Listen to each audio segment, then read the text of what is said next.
What do we call you, sir? First name, Mr. Last name, Glass.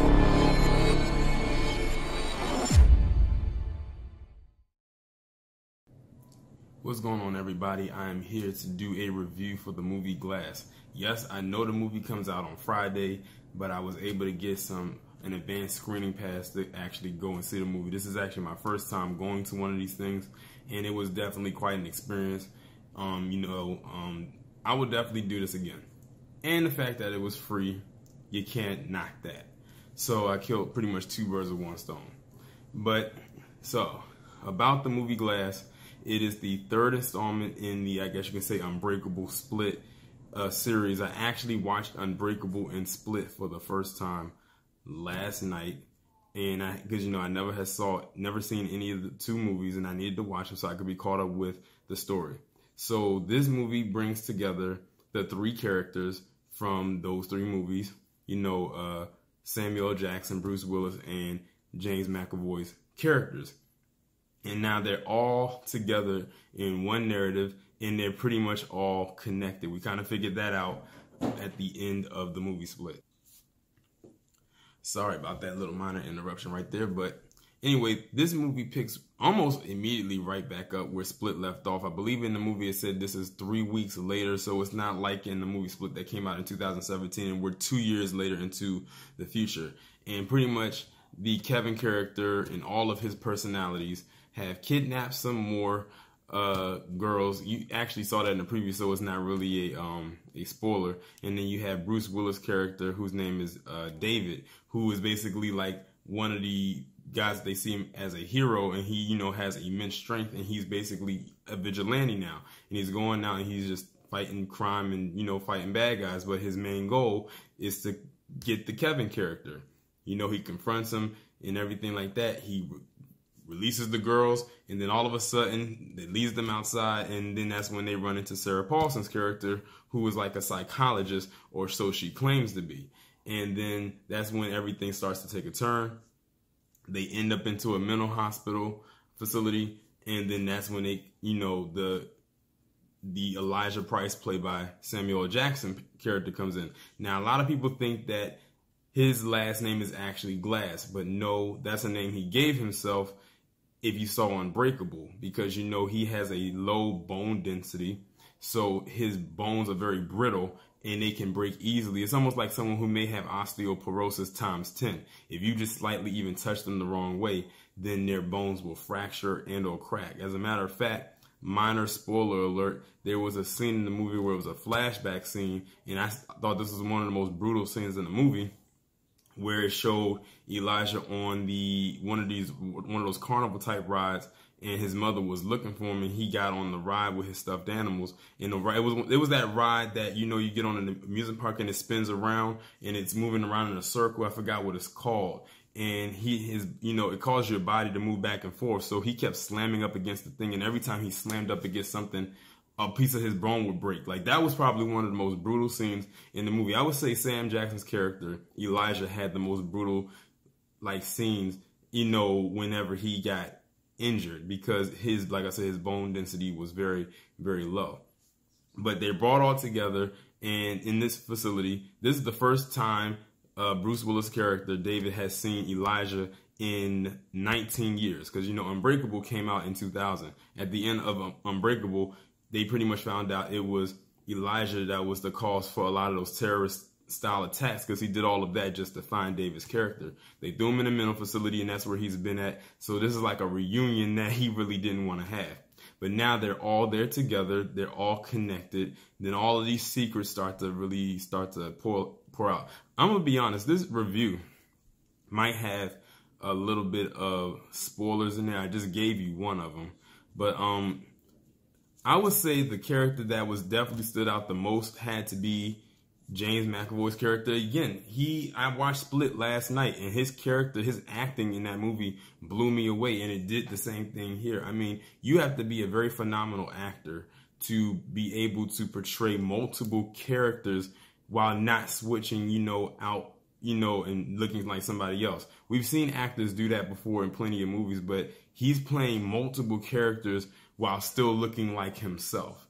And the way that he's able to jump in and out of every person that he does, like he's jumping in and out of being a very proper and prim and proper woman, from being a 9-year-old boy to being this very stern man. And then when he turns into the beast, that's a whole nother canon right there. And that's pretty much the goal that Elijah, or Mr. Glass, has, is to bring the beast out, because he needs him. You know, he's a mastermind of sorts, and he has to use him in order to fulfill his goal. And a lot of people think that his goal is one thing, but it actually turns out to be a whole nother thing. And basically, Bruce Willis' character, he is like the strong vigilante type. So he's all that is good. Mr. Elijah is like all that is bad. And then Kevin's character is like what's in between, because he jumps in between and in and out of various personalities and various people. And then, of course, they also bring back Elijah's mom. They bring back the girl who was captured by Kevin, who managed to escape. And they also bring back David's son. So now they're all connected. So it's like one big reunion style film. Like, you're bringing all the main characters together, then you're bringing all the side characters together. And it was pretty much all set up by design. And it's just amazing how they also implemented comic books into the equation as well. I'm trying to think if it's some other things in here as well. The movie had, towards the end, a lot of plot twists. Like, some of that stuff I did not even see coming. Like, what happened eventually with the three characters, all the way down to what happened to the very end of the film, when it finally got to the end, which was one of my gripes with the film. And M. Night Shyamalan is known for doing this. And to be honest, I didn't think I was going to see another M. Night movie after he butchered The Last Airbender, which I was really looking forward to seeing back in 2010, especially since I had binge watched the entire series on Nickelodeon, and then go and watch the movie, and it was trash, like utter trash. And one thing that he's known for doing in his movies is he knows how to drag out an ending. I'm thinking the movie's pretty much almost over. I'm thinking I'm about to get up and walk up out of there, and I'm like, let me just scoot back into my seat because it's still going on. He has a tendency to just drag out an ending to the point where it's like it could go one or two places. The extended cut on a Blu-ray or a deleted scene on a Blu-ray.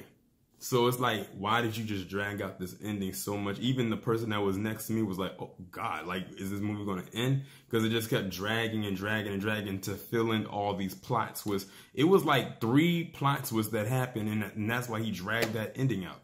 But I can see why they put it there.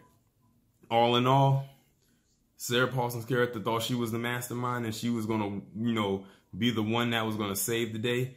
But even after certain things and certain events happen, Elijah Price will still go out as the mastermind, Mr. Glass. And there was no beating. And actually, I did like how it ended once it finally got to the ending. I didn't even stay around to see if there was a deleted scene, not a deleted scene, a post-credit scene, because it's like they dragged that ending out so much. So it was like, I'm just going to go ahead and leave. But all in all, Glass was a pretty decent film. I would have to give it a 7.5 out of 10, only because that ending dragged out so much. And then it was a bit of dragging a little bit in the first part of the movie. I like how they opened it up. The movie, I'm going to be honest, really did not pick up until they got to the facility and after you saw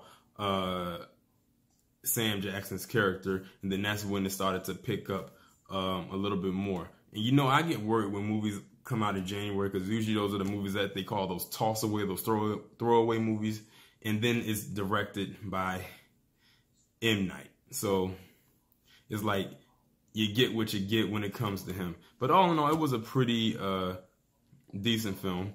It was, like I said, it had some messages in there. A little bit, some plot twists, that ending, that long dragged out ending. If those of you who see it, you'll understand what I'm talking about. Other than that, that's pretty much my review. Like I said, the best character in the movie for me was James McAvoy's character, Kevin. It's amazing how they were able to connect how his character and how David's character were connected because someone in Kevin's life was around with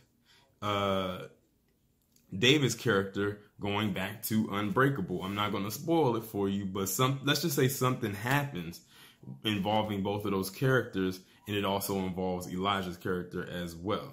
And I'm just going to leave it at that.